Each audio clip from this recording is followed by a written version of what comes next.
नमस्कार. S G kitchen Marathi तडका ह्या आपल्या चॅनलमध्ये आपल्या सर्वांचे स्वागत आहे.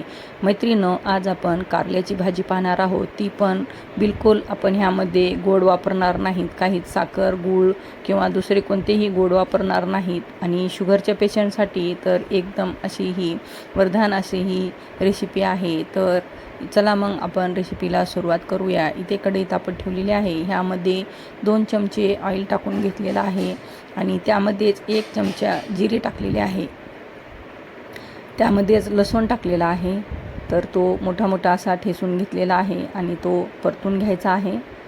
तर आपल्याला हा थोडासा कलर चेंज झाला की ह्यामध्ये आपण हे जे 1/2 किलो कारले आहेत हे बारीक अशा पातळ स्लाइसमध्ये कट करून घेतलेले आहेत. कारण आपण ह्यामध्ये पाणी टाकणार नाही, शिजून घेणार नाहीत. फक्त आपल्याला हे परतून घ्यायचं आहे. तर हे अशा प्रकारे छान असं परतून घ्यायचं आहे. अधूनमधून झाकण ठेवून पण वाफवून घ्यायचं आहे. हे पहा, आणि परतून घ्यायचं आहे. मधून काढून झाकण काढू परतून घ्यायचं आहे. आता ह्यामध्ये आपण अर्धा चमचा हळद टाकलेली आहे आणि चवीनुसार मीठ टाकून घेऊया आणि हे परतून घेऊयात. बिलकुल तुम्हाला ही भाजी कडू लागणार नाही मैत्रिणींनो. आणि आपण ह्यामध्ये पाण्याचा बिलकुल वापर केलेला नाही, त्यामुळे थोडे जास्त तेल वापरले आहे. तुम्हाला जर तेल आवडत नसेल तर तेल नाही वापरलं तरी चालेल. ह्यामध्ये 2 मोठे टोमॅटो चिरून घेऊन टाकलेले आहेत.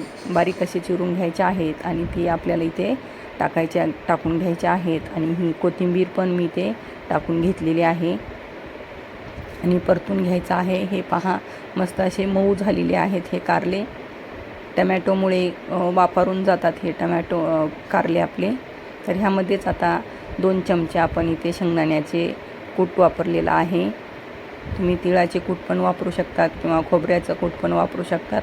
आणि आवडीनुसार आपल्याला हे लाल तिखट टाकून घ्यायचं आहे. मी ते 1 चमचा टाकलेला आहे. आमच्याकडे थोडे तिखट खातात. तर हे आपल्याला सगळं परतून घ्यायचं आहे. ह्यामध्ये कोणता पण तुम्ही थोडा अर्धा चमचा 1 मसाला पण वापरू शकतात. लिंबू असेल तर लिंबू पण तुम्ही ह्यामध्ये वापरू शकता. ही पहा, अशी आपल्या भाजी मस्त बिलकुल पाण्याचा वापर न करता किंवा साखरेचा गुळाचा